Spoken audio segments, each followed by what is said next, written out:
હવે ભક્તિ કેમ કરવી ઈ કથા શ્રી હરિ કહે છે.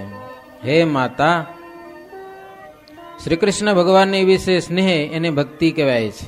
જેમ પતિવ્રતા સ્ત્રી પતિને અનન્ય ભાવથી સેવે છે તેવી રીતે મુમુક્ષુ ભગવાનને અનન્ય ભાવે કરીને સેવા કરવી.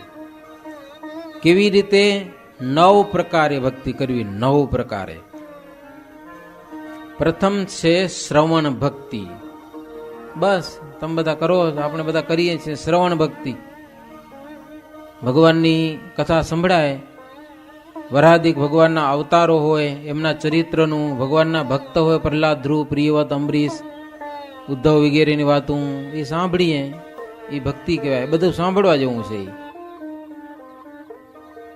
એ શ્રવણ ભક્તિ, ભગવાન સંબંધી સાંભળવું, એ શ્રવણ ભક્તિ. બીજા નંબરની છે કીર્તન ભક્તિ, એટલે બોલવું. કીર્તન ભક્તિ, વાંચવું, કાંઈ કીર્તનો ગાવા, ધૂન બોલવી ભગવાનના, બોલવું મુખેથી ભગવાન સંબંધી, એને કહેવાય છે કીર્તન ભક્તિ. ત્રીજા નંબરની છે સ્મરણ ભક્તિ, ભગવાનની મૂર્તિનું સ્મરણ કરવું, ભગવાનના ગુણોનું ક્યારેક સ્મરણ કરવું. કેવા દયાળુ મહારાજ હો, એમ ગુણોનું સ્મરણ કરવું. કેવા કૃપાના સાગર છે મહારાજ, એમ ગુણો, કેવા કલ્યાણકારી ગુણો હશે. ઐશ્વર્યો સંભાળવા ભગવાનમાં. હે મહારાજ સમાધિઓ કરાવતા અને કેવા ઐશ્વર્યો બતાવતા, ઐશ્વર્યોને યાદ કરવા, સ્મરણ ભક્તિ. ભગવાનના ધામમાં કેવા સુખો છે એને પણ યાદ કરવા, એનું સ્મરણ કરવું. આ લોકના સુખોનો થોડોક વિચાર કરવો ને ભગવાનના ધામનું સુખ કેવું છે એમ વિચાર કરી તો હોશ થાય પાછા જવાની. નહીં તો ધામમાં જવાની હોશ નથી થતી. લ્યો આપણે ઈ મોટી તકલીફ છે આપણા અંતરમાં. જાવું છે ધામમાં પણ ઉતાવળ નથી થતી. 80 વર્ષનો બુઢો થઈ જાય ને, નકમું થઈ જાય. હાવ નકમું આ લોકમાં કાંઈ કામનો ન હોય. ઓટલામાં એક બાપાને મેં પૂછ્યું હતું, ખીજાણો મારા ઉપર. એટલે મેં કીધું બાપા ધામમાં કીધી જાશો? તો ધામમાં નથી જવું. મંદિરમાં આવ્યો, કથા બધા બધું કરે, પણ ધામમાં શું? મને કે તમને આડો ઉરો કે લ્યો. મેં કીધું આડા નથી આવતા, પણ ઘરે તો કોકને આડા આવતા હશો ને. શું કમ નથી થતી ઈચ્છા? તમે વિચાર કરો, આપણા બધાની વાત છે. એ ડોહજી હશે એક ગામનો, આપણે એમ થાય કે આ મુગર ધામમાં જાઉં. વિચાર થાય કોઈ થાય? વિચાર કામ હે ભાઈ. આ તો ઘેટા થઈ જશો એક દિવસ, ઓચિંતાનું ભાગવાનું થઈ જશે એમ. એટલે શ્રીહરિ કે માં થોડોક એવો વિચાર કરો કે આ લોકના સુખ કરતા ત્યાંના સુખ તો અતિ અધિક છે. ભગવાનના ધામના સુખનો વિચાર કરો એટલે થોડીક ઈચ્છા થાય ત્યાં જવાની. મનોમન મંત્રનો જાપ કરવો વગેરે આ સ્મરણ ભક્તિ છે. ચોથા નંબરમાં છે કઈ ભક્તિ આવે? પાદ સેવન, ભગવાનના ચરણની ચંપી કરવી. લ્યો ઈ કેમ કરશું? ભગવાનના પગ દબાવવા. દબાવો તમે કોઈ દી ભગવાનના પગ દબાવો? હે? શ્રીહરિ કહે છે માં, કદાચ તમારે ઘરે મૂર્તિ હોય ભગવાનની નાની મોટી, તો મૂર્તિના ચરણ દબાવવા. એમ મેળ ન પડે તો પછી માનસી પૂજામાં રાત્રે ભગવાનને પોઢાડીએ ત્યારે ભગવાનના ચરણ દબાવવા. આમ હાવ એમને એમ દબાવવા એમ નહીં હો, વેઠ ઉતારવો પડતો. શિષ્ય હોય ગુરુના પગ દબાવી જાય 2 મિનિટ. હા છે, વેઠ ઉતારવા પૂર્વક નહીં. ભગવાનના ચરણની સેવા કરવી એ મહિમાનું અનુસંધાન પૂર્વક. એમ આ ચરણ કેવા છે? ચરણ તો દબાવીએ છીએ આપણે. મૂર્તિની સેવા કરો કે માનસી માં ચરણ ચંપી કરો, એનો મહાત્મ્ય કેટલું છે? આ ચરણના પ્રતાપથી બ્રહ્માદિક દેવતાઓ જગતની ઉત્પત્તિ સ્થિતિ પ્રલય વગેરે કર્મ કરે છે. આની સેવા કરવાથી એટલી સામર્થ્ય પામ્યા છે. ગંગાજી ભગવાનના ચરણનો સ્પર્શ કરીને આખા લોકને પાવન કરે છે. કેવી પવિત્ર થઈ ગઈ ગંગાજી. આજે દુનિયામાં, આખા વિશ્વમાં, વર્લ્ડમાં ગંગાજી જેવું ક્યાંય પાણી ન મળે. લો તમને લેબોરેટરી પ્રસન્ન કરે કે આવું પાણી ક્યાંય નથી. એમ ઇંગ્લેન્ડ અમેરિકામાં એ ગંગાજીનું પાણી વેચાય. હરિદ્વારથી લોટા ભરી જાય પેક કરીને ત્યાં વેચાય છે. લ્યો આવો મહિમા શું કામ આવ્યો? ભગવાનના ચરણનો સ્પર્શ થયો. ઈ ચરણ ક્યાં? આ હું દબાવું રો ઈ. એવો મહિમા સમજીને મહારાજ કે ચરણની ચંપી કરવી. વળી આ ચરણના આશ્રયથી કાળ કર્મ માયા ને યમનો ત્રાસ નાશ પામી જાય છે. એવા આ ચરણ છે. રાધા અને લક્ષ્મીજી જેવા પણ નિત્ય ચરણ ચંપી કરે છે. પોતાની મોટાઈ ભૂલીને લક્ષ્મીજી પોતાની ચપળતા ભૂલી અને સ્થિર થઈ અને ભગવાનના ચરણની સેવા કરે છે. તો મહારાજ કે ભગવાનના ચરણારવિંદનો મહિમા વિચારપૂર્વક ચરણ ચંપી કરવી. 5મા નંબરની ભક્તિ છે પૂજન ભક્તિ. ભગવાનનું પૂજન કરવું, માનસી પૂજન અને બાહ્ય પૂજન. પંચરાત્ર શાસ્ત્રમાં બહુ મોટો વિધિ બતાવેલો છે. ભગવાનની પૂજા કરવી પ્રેમથી. 2 પ્રકારની પૂજા કર્યા વિના ભગવાનના ભક્તિ અન્ન જળ લેવું નહીં, એવો ભગવાનનો આદેશ છે. માનસી પૂજા અને બાહ્ય પૂજા. અન્ન જળ ન લેવાય જો આપણે સત્સંગી હોઈએ તો. પછી માનસી પૂજામાં કે બાહ્ય પૂજામાં ફરક નથી બહુ હો. પ્રેમ ભાવ ગદગદ કંઠ થઈ માનસી પૂજામાં ભગવાનને ભેટ અર્પણ કરો કે બાહ્ય પૂજામાં અર્પણ કરો, ભગવાન એવા ને એવા પ્રસન્ન થાય છે. સરસ મજાના વસ્ત્ર અલંકારાદિક ભગવાનને ધારણ કરાવવા મહારાજે છેલ્લા પ્રકારના 23ના વચનામૃતમાં આ બધી વાત કરેલી છે. સરસ મજાના શિયાળો છે, ઠંડી છે, તો એવા મખમલના વાઘા ભગવાનને પહેરાવાના, સુરવાળ ને વાઘા પાઘ ને બધું ટાઢ ન પડે એવું. ઋતુ પ્રમાણે નૈવેદ્ય, ધનુષ માસ ચાલતો તો વહેલા ભગવાનને થાળ જમાડાય. ઉત્સવના દિવસો હોય, વાજિંત્ર સાથે ભગવાનની આરતી થાય. ભગવાનને થાળ ધરીને પછી આરતી થાય ને, વાજિંત્ર સાથે આરતી કરવાની. એ કેટલી આરતી? મંગળા આરતી, શૃંગાર આરતી, રાજભોગ, સંધ્યા અને શીતલ આરતી. એ 5 વખત આરતી કરવાની ભગવાનની. લ્યો, માનસી પૂજામાં તો થાય ને. બીજી વાત શ્રી હરિ કહે છે, માં 5 વખત પૂજન કરે ને એને ઉત્તમ ભક્ત કહેવાય. 3 વખત પૂજન કરે એ મધ્યમ ભક્ત કહેવાય ભગવાનનો. અને 1 જ વખત ભગવાનની પૂજા કરે એને કનિષ્ઠ ભક્ત કહેવાય. કેટલાક એવા હોય સવારે ભગવાનની પૂજા પ્રેમ ભાવથી બધું કરે, માનસી પૂજા કરે, બાહ્ય પૂજા કરે, અને પછી ભગવાનને એ વિસર્જન કરીને પેટીમાં પધરાવી દે. પોતે આખો દી ખાધા કરે પણ હરામ જો ભગવાનને યાદ કરે તો. એટલે 1 જ વખત કરે ને એ છેલ્લી ક્વોલિટીનો કનિષ્ઠ ભક્ત કહેવાય.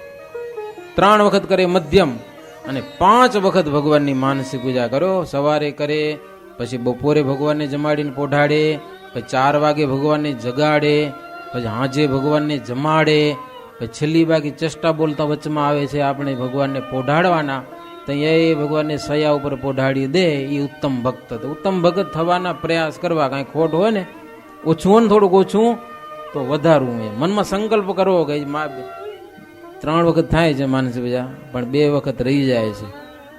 હવે તમે ધંધા કરતા હો તો રહી પણ જાય. એક પ્રશ્ન એ છે પાછો. બપોરે તમને જમવું એટલે માનસી પૂજા કરી લો, પણ 4 વાગ્યાનું તો કઈ ટાણું આવે નહીં. ધંધામાં પડ્યા હો તો સીધી હાંજ પડી જાય, ખીચડી ખાવાનું ટાણું થઈ જાય. તો તમે ભગવાનની માનસી પૂજા કરવા બેહો તો એમ થાય હજી તો પોઢ્યા જ છે ભગવાન. લ્યો, બપોરે પોઢાડ્યા હોય ને, ભલે કામ ધંધો કરતા થાય પણ ભૂલાઈ જાય તો શાસ્ત્રમાં એક રસ્તો બતાવ્યો છે એનો. શું રસ્તો? ભગવાન તો પોઢ્યા હતા, 4 વાગ્યાનો સુમાર થયો, ભગવાનને જગાડી, સ્નાન કરાવી, મીઠા મેવાય જમાડી, બાગ બગીચામાં ફરવા ગયા, ને એમ ફરતા ફરતા એમ કરી હાંજ પડી ને પછી ખીચડી જમાડવાની. એમ 2 માનસી પૂજામાં ભેગી થવાનો રસ્તો બતાવ્યો છે રસ્તો. એમ એ બધું ખબર હોય તો આપણે આ કરી શકાય બધું. શ્રી હરિ કહે છે, માં 5 વખત ભગવાનનું પૂજન કરવું. પછી ભગવાનના જન્મોત્સવના દિવસો છે, એકાદશી વગેરેને દિવસે વાજિંત્રો સહિત ભગવાનના ઉત્સવો કરવા, મહાપૂજા કરવી, વ્રત જાગરણ, પારણાને દિવસે અથવા તો અન્નકૂટને દિવસે બ્રાહ્મણોને જમાડવા, સંતોને જમાડવા. ધનાઢ્ય ભક્ત હોય, ભગવાને ઘણા પૈસા દીધા હોય, એના માટે મંદિરો બંધાવવા, મૂર્તિઓ પધરાવવી, વ્રતો ઉત્સવો કરાવવા. પૈસાવાળાને થોડું વિશેષ કરવાનું. પછી ભગવાનને માટે ખેતર અર્પણ કરવું, ધન અર્પણ કરવું, ફૂલવાડી કરાવવી ભગવાનને માટે, બાગ બગીચા, અષ્ટાક્ષર વગેરે મંત્રોના પુરસ્ચરણ બ્રાહ્મણો દ્વારા કરાવવા, શાસ્ત્રોના પુરસ્ચરણ કરાવવા. સ્વધર્મ વિપ્ર પાસે આ બધું કરાવવું, ધર્મિષ્ઠ બ્રાહ્મણો પાસે. આ શું છે બધું? પૂજન ભક્તિ ભગવાનની. હો, હવે 6 નંબરમાં છે વંદન ભક્તિ. ભગવાનને પ્રણામ કરવા, સાષ્ટાંગ પ્રણામ કરવા 8 અંગે સહિત. કયા 8 અંગ છે એ આવડે? જો 1 નંબરમાં અનુક્રમ યાદ રાખો. પગ પેલા, પગ અને હાથ બે ઈ. 3જા નંબરમાં ઢીંચાણ, આ ગુડા આડવા જોઈએ જમીનમાં, અધર રહી જાય તો ના હાલે દંડવત કરતી વખતે. 3, પછી મસ્તક પણ અડવું જોઈએ. 4, પછી છાતી અડવી જોઈએ ભાઈ, અધર ન રહી આવી દંડવત કરતી વખતે. 5 થયા. પછી દ્રષ્ટિ ભગવાન તરફ, મન અને વચન 8 થઈ ગયા ને. મન, વચન અને દ્રષ્ટિ ભગવાન સન્મુખ. આમ જ્યાં ત્યાં આમ નજર કરતો ને મહારાજ કે દંડવત કરતો, દર્શન કરતો ને અમને ખીજ કેવી જડે. આ તો સાધુ થયા, નહીં તો લાકડી મારી. મહારાજ ગયો ધર્મપુરમાં કુશળ કુંવરબાને મહારાજ યાદ કર્યા. સારંગપુરનું બીજું વચનામૃત દર્શન તો એણે કર્યા. એવી મૂર્તિ અંતરમાં ઉતારતા જાય, વૃત્તિ પલટાવીને એને ખડી કરી દીધી મૂર્તિ. એમ દર્શન કરીએ ને એટલી વાર પછી આમ બધું નિયમ રાખીને દર્શન કરવા. આ વંદન ભક્તિ છે. બહેનો હોય તેમણે પંચાંગ પ્રણામ કરવા. એના 5 અંગ ક્યાં? હાથ અડાડવાનો હોય પૃથ્વી ઉપર, બીજું મસ્તક પૃથ્વી ઉપર અડાડવું પડે. અધર રાખે તો ના હાલે, મસ્તક પૃથ્વીએ અડવું જોઈએ. અને 3જું મન, 4થું વચન, 5મી દ્રષ્ટિ. બહેનોને માટે આ પંચાંગ પ્રણામ કહેલા છે. પુરુષોને માટે સાષ્ટાંગ અને પંચાંગ 2 પ્રણામ કરવાના છે. પછી મહારાજ કે ભગવાનના ચરણની રજમાં અક્રૂરની જેમ આડોટું. વંદન ભક્તિ છે ને. આ ધૂળ ચડાવવી માથા ઉપર, મંદિરની ચરણ રજો તો મસ્તક ઉપર ચડાવવી, શરીરમાં લગાવવી, બીમારી દૂર થઈ જાય. તો આ બધી વંદન ભક્તિ છે. 7મા નંબરમાં શ્રીહરિ કહે છે માં દાસપણાની ભક્તિ કહું છું. 7મો નંબર દાસત્વ ભક્તિ કોને કહેવાય? એમાં માન માત્રનો ત્યાગ કરવો અને દાસ થઈને વર્તવું એ મોટી વાત છે. દાસના દાસ થઈને વળી જે રહે સતસંગમાં, ભક્તિ ભલી તેની માનીસ રાચીસ તેના રંગમાં.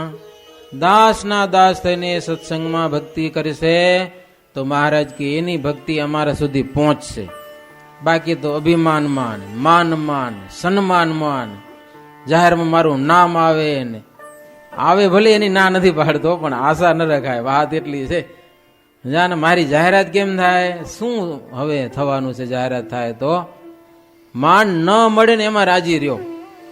માનને મેળવીને રાજી થવા જેવું નથી આ મોક્ષની બાબતમાં. હો, કલ્યાણ કરવું હોય ને તો એ બાબતમાં માનની આશા ન રાખો. બસ જવા દો. દાન કર્યું, તમે સેવા કરી, ભેટ કરી દો. પછીની વાંહે જાહેરાતની આશા જરાય ન રાખો. નિયમ પ્રમાણે થાતું હોય ને ના નથી પાડતો, પણ મનમાં આશા જરાય નહીં. કદાચ નામ ભૂલાઈ ગયો તો રાજી રહેવું. શું? કદાચ તમારું નામ ભૂલાઈ ગયું ને પેરામણી ન મળી તો રાજી રહેવું, નારાજ ન થવું. કાં તો સામેથી કહી દેવું મારું નામ હતું, પણ નારાજ થવું નહીં. આ જબરી વાત. સમજા? એમ દાસપણું આવી જાઉં એમ કે હાવ મફતમાં આવી જાય એવું નથી. બહુ સમજણ ખપે ત્યારે આવે. હા, બધાની પેરામણી થતી હોય, નામ આવતું, તમે સેવા કરી હોય, નામ ના આવે તો ખબર પડે કેમ થાય. એવા ટાણે એ ઘૂંટડો પચાવી જાવો એ એક જબરી સમજણની વાત છે. એમ ભગવાનને રાજી કરવા છે ને, માન સન્માન માટે થોડું મેં દાન કર્યું છે. એવી સમજણવાળા ભક્તો બહુ ઓછા મળે સત્સંગમાં. અને એવી સમજણવાળા ભક્તો છે ને એના ઉપર ભગવાનની પ્રસન્નતા થાય અને એની જે ભક્તિ છે ને એ ભગવાન સુધી પ્રેમથી પહોંચે. દાસના દાસ થઈને જે સત્સંગમાં રહેશે. શ્રીહરિ કહે છે માં ભગવાનને માટે કાંઈ પણ જળ, પુષ્પ, તુલસી, ચંદન, ભોજન એ પોતે જાતે તૈયાર કરે. દાસ છે તે, એને માટે નોકર ન રખાય ને, પોતે કરે બધું. ભગવાનને જે વસ્તુ અર્પણ કરવામાં તત્પર રહે. દાસ ભક્તિયુક્ત પુરુષ ગમે તેટલો મહાન હોય તો પણ ભગવાનની નીચામાં નીચી કોઈ પણ ટેલ કરવામાં એને જરાય લાગે નહીં. મંદિરને વાળવું, સાફ કરવું, સફાઈ કરવી, લીપવાનું તો હવે છે નહીં, પણ જે કામ કરવું નહીં કરી શકે પ્રેમથી, પોતે ગમે એટલો મોટો હોય. અને એવી કંઈક સેવા મળે તો અહો ભાગ્ય સમજે અને બીજા બધા ભક્તોને પોતા કરતા અધિક માને. એમ હું કાંઈક છું ને બીજા કાંઈ નથી એમ નહીં, બીજા બધાને પોતા કરતા અધિક માને અને નમતો રે, કોઈ પ્રકારનું કપટ રાખે નહીં. આવી શ્રીહરિ કહે છે માં દાસપણાની ભક્તિ છે. હો 8મા નંબરમાં છે સખાપણાની ભક્તિ, ભગવાનને મિત્ર બનાવવા. હો જગતમાં જેને તેને મિત્ર બનાવો, પણ ભગવાનને મિત્ર બનાવો, એની સાથે ફરો હરો ફરો. બાગ બગીચામાં ભગવાન સાથે જાઓ એટલે આપણે જવાની જરૂર નહીં, માનસ પૂજામાં જ ફરી આવે બસ. ભગવાન ભેડા હો, બીજું કાંઈ નહીં. દોસ્ત ભગવાનને બનાવો. ભગવાન મનુષ્ય રૂપે જો મિત્રમાં ઘણું પ્રેમ હોય, ખબર ને, મિત્રમાં દેહ, સ્ત્રી, પુત્ર, ધનાદિક જે કઈ હોય એમાં હેત હોય ને કરતા જે પોતાનો મિત્ર હોય ને બધા કરતા વધારે સ્નેહ હોય છે. ભગવાન મનુષ્ય રૂપે વર્તા હોય, બધી ક્રિયા કરતા હોય, ગમે તેવું કર્મ કરે ને પણ એ મોક્ષકારી જ સમજે, કલ્યાણકારી જ છે. લેસ માત્ર પણ દોષ ગ્રહણ ન કરે. આ એક મિત્રનું લક્ષણ છે, ભગવાનને મિત્ર બનાવવા. પછી તો તમે મન દ્વારા ભગવાનની સાથે જેવી લીલા ચરિત્રોમાં સાથે ભળો, ઘનશ્યામ લીલા કરતા હોય તો એના ભેગા ભળો. ક્યારેક નારાયણ સરોવરમાં એ કૂદકા મારતા હોય ને ભગવાન, એના ભેગા કૂદકા મારવા. મિત્ર થાય તો ક્યારેક ક્યારેક એવી મજા માણવી પડે ને. પછી એમાં કોકની ઘરે ચોરી કરવા જાય એમાં ભેગા જાવું, પછી જાતા હોય ને જાવું ભેગા, ક્યાંક આંબા ચોરવા જતા હોય તો આપણે ભેગા જાવું, મજા બહુ આવે. કારણ કે સખા ભક્તિ છે તી, એમાં ને એમાં આનંદ માણે, એ સખા ભગત કહેવાય. છેલ્લી છે આત્મનિવેદીની ભક્તિ, ભગવાનને સર્વસ્વ અર્પણ કરી દેવું. તમામ ક્રિયાઓ ભગવાનને માટે જ થાય. દરેક ઇન્દ્રિયોથી ભગવાનનો જ સંબંધ રાખે. ખેતી કરે, વેપાર કરે, બધું ભગવાનનું જાણીને કરે, પોતાનું જાણીને નહીં, ભગવાનનું છે બસ. અંતરની ભાવના એવી, એ પ્રમાણે કરે. ભગવાનનો થઈને કરે, ભગવાનનું જાણીને ને હું એ ભગવાનનો છું એમ માનીને કર્મ કરે બધું. કોઈ પણ પ્રિય વસ્તુ હોય તો ભગવાનને અર્પણ કર્યા વિના પોતાના ઉપયોગમાં લે જ નહીં, ભગવાનને અર્પણ કરે. ફળ ફૂલ જે કાંઈ મળ્યું એ ભગવાનને અર્પણ કરવાનું. તપ કરે, યજ્ઞ કરે, કંઈક સાધન કરે, ભગવાનની પ્રસન્નતાને માટે જ કરે બસ, બીજી કોઈ આશા રાખે નહીં. આત્મનિવેદન ભક્તિ. હવે શ્રી હરિ કહે છે માં ભક્ત બે પ્રકારના છે, એક તો સકામ અને બીજા નિષ્કામ. સકામ ભક્તની વાત એક જ લીટીમાં કરી હો માં. સકામ ભક્તો જે છે ને એ લૌકિક પદાર્થની કામનાથી રહિત છે અને દેહ મૂકીને ભગવાનના ધામમાં અલૌકિક સુખની પ્રાપ્તિ થાય એવી ઈચ્છાથી ભગવાનની ભક્તિ કરે છે.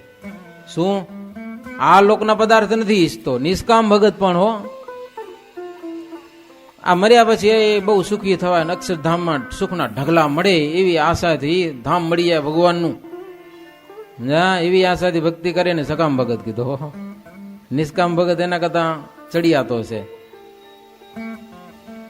જોકે સકામ ભક્તને ભગવાન ધામના અવિનાશી મનોવાંછિત ભોગ આપે છે અને ભોગવે પણ છે, પણ નિષ્કામ ભગત છે એ ભગવાનની સેવા સિવાય સાલોક્ય, સારૂપ્ય, સારષ્ટિ એ કોઈ જાતની મુક્તિની ઈચ્છતો નથી. ભગવાનના ઐશ્વર્યો એ નથી ઈચ્છતો. એક સેવા એ છે, અણિમાદિક સિદ્ધિઓ છે, અષ્ટ સિદ્ધિઓ, નવ નિધિઓ એની મનમાં ઈચ્છા રાખતો નથી.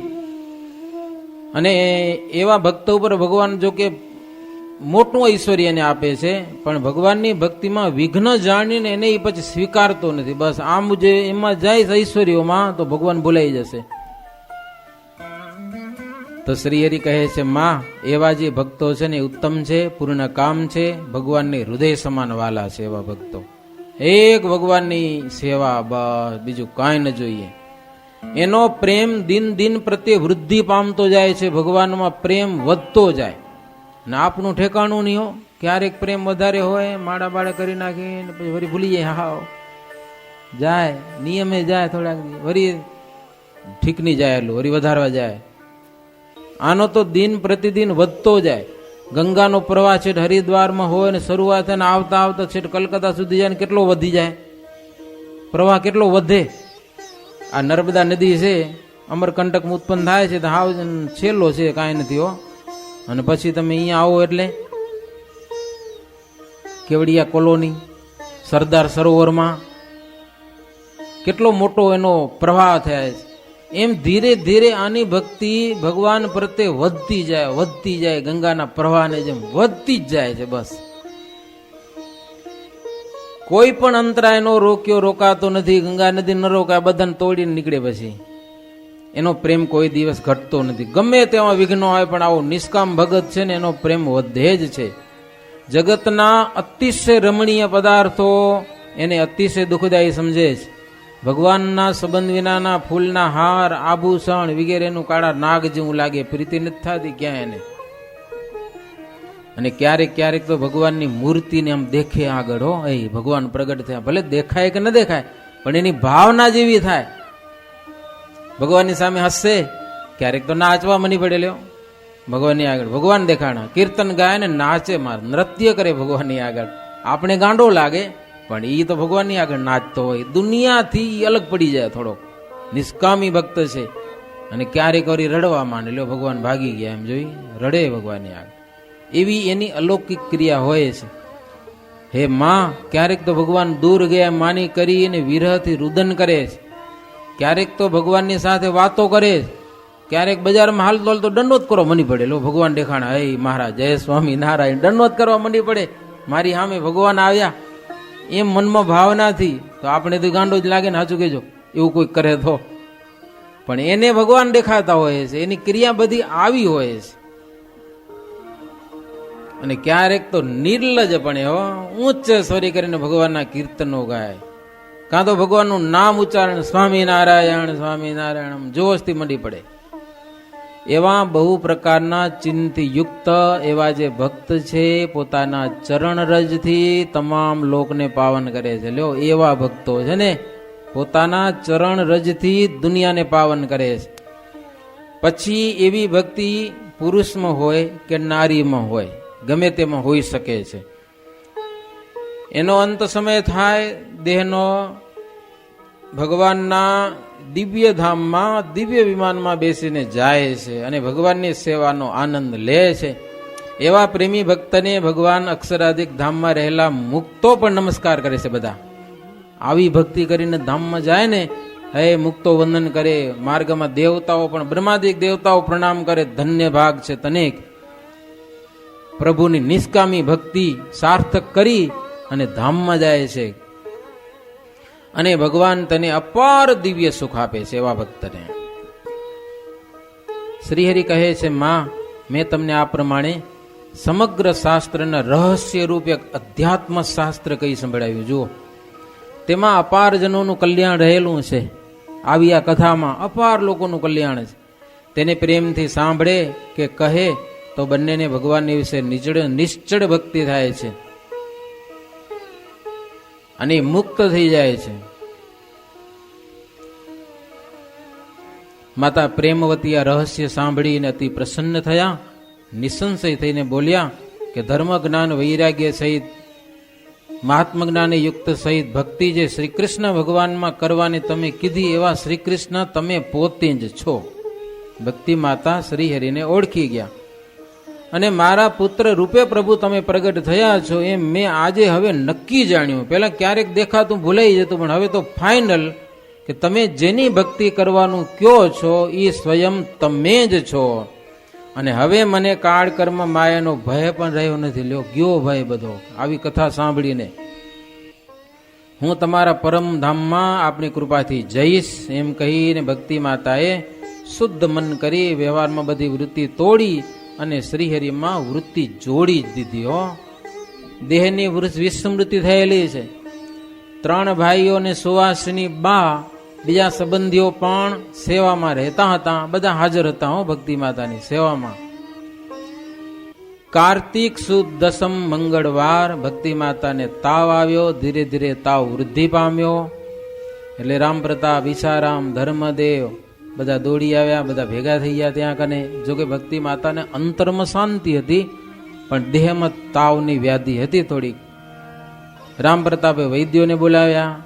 વૈદ્યોએ નાડી જોઈ, કોઈ ટાંકી લાગુ પડી નહીં, કોઈ દવા અસર ન કરે ને ત્યારે એક લક્ષણ એ છે કે એ હવે જાશે ભગવાનના ધામમાં.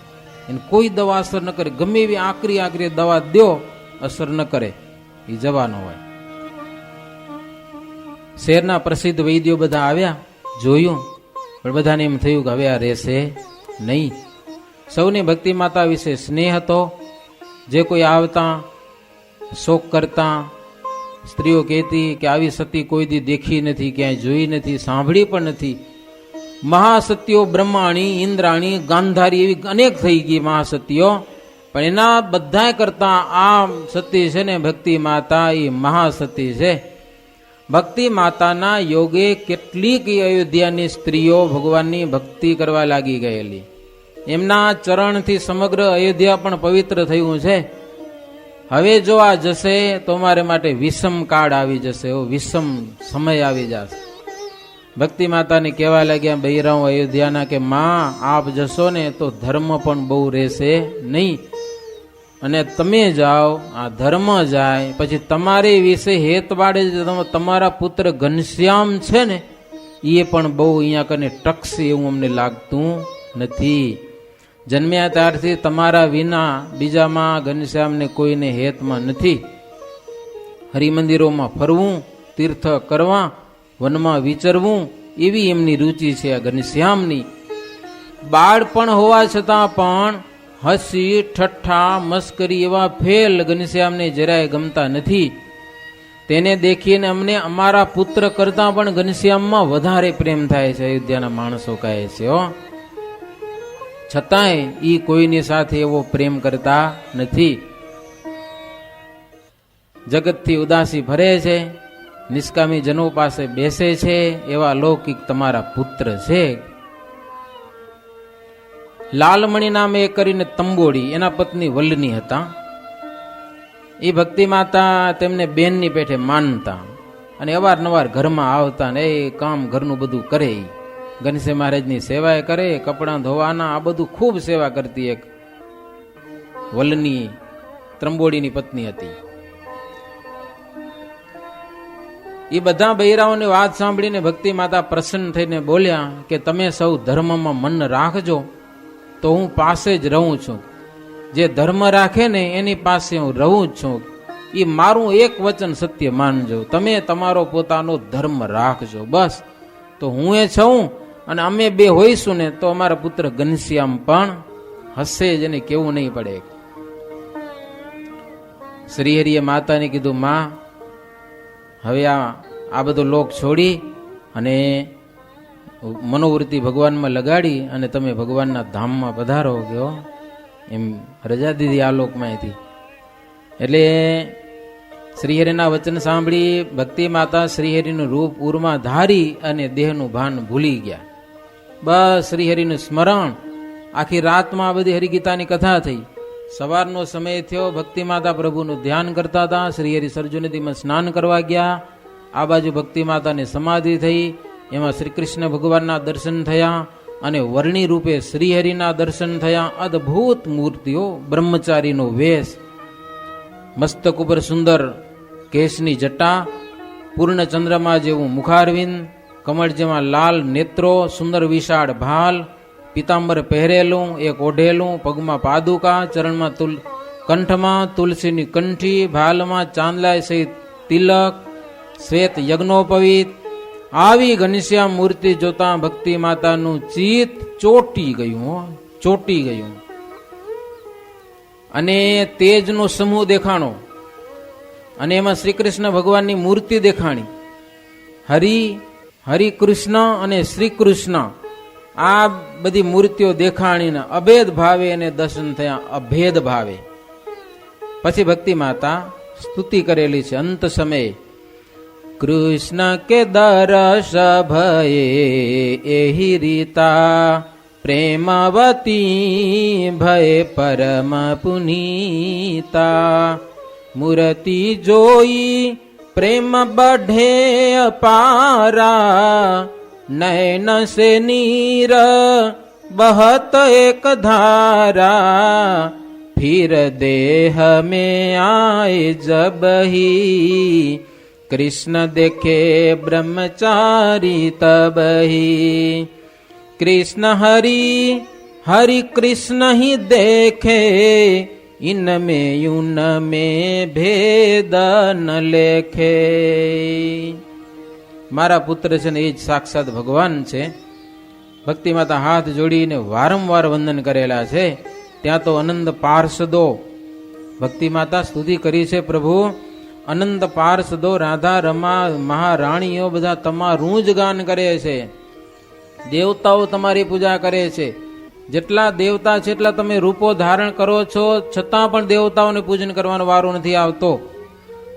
નરકના દ્વાર એવા જે દુર્ગુણો એ પ્રભુ આપણી પાસે આવી જ શકતા નથી. એવા ગુનેગારોની દુર્ગુણોની ગુનેગારોની કને ગતિ જ નથી. આવી ભક્તિમાં તે અદભુત સ્તુતિ કરી. પછી ગાયનું છાણ મંગાવી, ભૂમિ લીપાવી, દર્ભ પથરાવ્યા છે, સરજુ નદીથી સ્નાન કરાવ્યું, જળથી, સરજુ નદીના જળથી. અને ભક્તિ માતા શ્રીહરિના ચરણમાં વૃત્તિ જોડી દર્ભ ઉપર બેસી ગયા. એ લોકો બધા રામકૃષ્ણની ધૂન કરવા લાગ્યા. ભક્તિ માતાએ શ્રીહરિમાં વૃત્તિ સ્થિર કરી અને શરીરનો ત્યાગ કર્યો. 1848 કાર્તિક સુદ દસમ ને શનિવારે દુર્વાસાના શાપ થકી મુક્ત થઈ દિવ્ય ગતિને પુનઃ ભક્તિ માતા પામ્યા. એવી રીતે 71મો તરંગ થયો. ભગવાનને યાદ કરી ભગવાનના નામઘોષની સાથે કથાને વિરામ. સહજાનંદ સ્વામી મહારાજની